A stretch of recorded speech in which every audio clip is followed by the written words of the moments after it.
gloire à Jésus. Que la grâce et la faveur de notre Seigneur Jésus-Christ soient avec nous. Je suis heureux de vous retrouver encore ce matin dans ce programme hebdomadaire Mardi d'exhortation. Les dernières fois, nous avons parlé de Jean chapitre 3, le verset 16.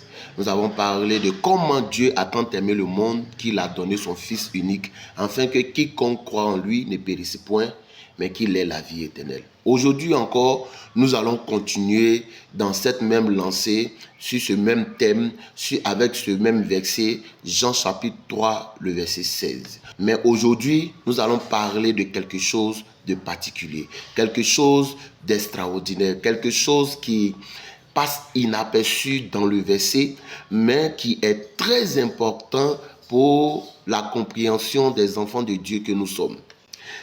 Le mardi passé, nous avons parlé des quiconques et de tout le monde. Nous allons revenir là-dessus. Mais aujourd'hui, j'aimerais nous parler de car Dieu. Alors, nous allons nous accentuer sur car Dieu. Dans d'autres versions, on dit oui, Dieu a tant aimé le monde. En effet, Dieu a tant aimé le monde. Parce que Dieu a tant aimé le monde, nous allons essayer de comprendre pourquoi Dieu a aimé le monde. En effet, cette phrase est venue après une discussion avec un théologien, avec un homme de la loi de l'ancien temps, qu'on appelle Nicodème. La Bible dit, dans Jean chapitre 3, quand nous lisons à partir du verset 1, nous comprenons que pendant la nuit, il y a un théologien, un docteur de la loi, un homme respecté en Israël qui est venu voir Jésus dans la nuit pour lui poser des questions. Et Jésus lui a dit, il faille qu'il naisse de nouveau. Il faille qu'il naisse de nouveau. Étonné qu'il était, il a commencé à poser des questions à Jésus. Comment, aussi grand qu'il est, peut-il naître de nouveau? Comment, aussi âgé qu'il est, peut-il naître de nouveau? Alors, Jésus va lui faire comprendre que s'il ne naît pas de nouveau, il ne peut pas hériter le royaume des cieux. La Bible dit, car Dieu a tant aimé le monde. J'ai essayé de comprendre plusieurs fois ce car Dieu a tant aimé le monde. Qu'est-ce que ça veut dire? La version Simmer dit, à partir du verset 14, dans le désert, Moïse a élevé sur un poteau le serpent de bronze.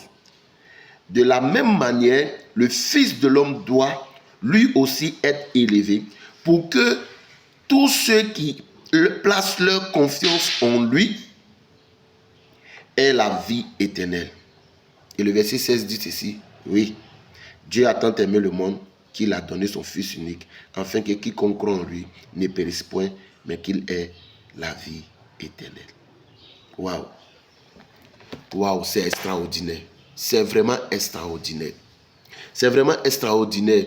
Il dit, comme Moïse a élevé le serpent dans le désert, comme Moïse a présenté le serpent dans le désert. Que s'est-il passé dans le désert? Dans le désert, les enfants d'Israël ont été piqués par un serpent très venimeux, et tous étaient en train de mourir à cause d'une désobéissance, à cause de quelque chose qu'ils ont fait qui n'a pas plu à Dieu. Alors, Dieu fit venir des serpents qui ont commencé à les piquer. Et ils ont commencé à mourir. Moïse, dans l'intercession, Dieu lui révèle qu'il devait lever un serpent d'airain, un serpent de bronze, afin que tous ceux qui vont fixer leurs yeux sur ce serpent de bronze puissent recevoir la guérison. Alors, Nicodème est un peu troublé du fait qu'il voyait des miracles et les prodiges que Jésus faisait.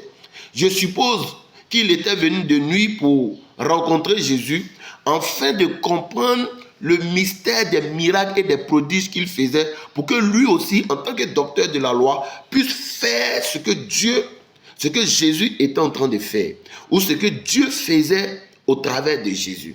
Parce que quand il est venu, il a dit, nous savons que tu es un prophète, nous savons que tu es un grand pasteur, nous savons que tu es un grand homme de Dieu qui vient directement de Dieu. Parce que tous les miracles que tu fais, personne ne peut le faire Si Dieu n'est pas avec lui, alors Jésus va faire comprendre à Nicodème que les prodiges et les miracles qu'il voyait n'est pas rattaché au salut.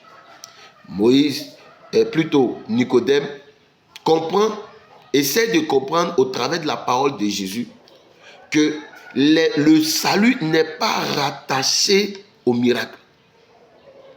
Il dit, tout ce que tu vois n'a rien à comparer au fait que tu dois donner ta vie à Jésus.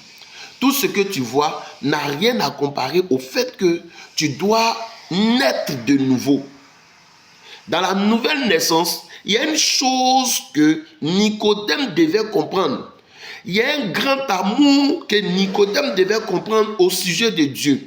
Si Nicodème n'a pas compris que Dieu a un grand amour pour lui, sa nouvelle naissance ne viendra pas. Si Nicodème laissait ses yeux fixés sur les miracles et les prodiges sans voir l'amour de Dieu, la nouvelle naissance de Nicodème n'allait pas venir, ne pouvait pas venir. C'est ce que Jésus était en train de faire comprendre à Nicodème. Alors, Jésus dit à Nicodème, Dieu a tant aimé le monde qu'il a donné son Fils unique, afin que quiconque croit en lui ne périsse pas, mais qu'il ait la vie éternelle. Car Dieu, il dit malgré tout, Dieu a aimé le monde. Dans tout ce que le monde a fait, pour que Dieu puisse le détester, dans toute la désobéissance, pour que Dieu puisse détester le monde, Dieu a trouvé une place dans son cœur pour aimer le monde. Bien aimé, écoute-moi, toi qui m'entends, toi qui me regardes, toi qui me suis ce matin, écoute-moi très bien. Il y a une chose que tu dois comprendre. Il y a une chose que tu dois mettre dans ton esprit et que tu ne dois jamais ôter. C'est que l'amour que Dieu a pour toi surpasse tout autre amour dans le monde. Il n'y a aucun amour dans le monde qui peut être comparé à l'amour que Dieu a pour toi. C'est à cause de ça que tu dois naître de nouveau. C'est à cause de ça que tu dois donner ta vie à Jésus. C'est à cause de ça que tu dois marcher d'une manière à être différent du monde. Et la dernière fois, quand nous étions en train de parler de quiconque et de tout le monde, nous avons dit que les quiconque sont ceux du monde qui se démarquent du monde et qui viennent se donner à Jésus. Mais pourquoi doit-il te donner à Jésus? La première raison, c'est car Dieu a tant aimé le monde.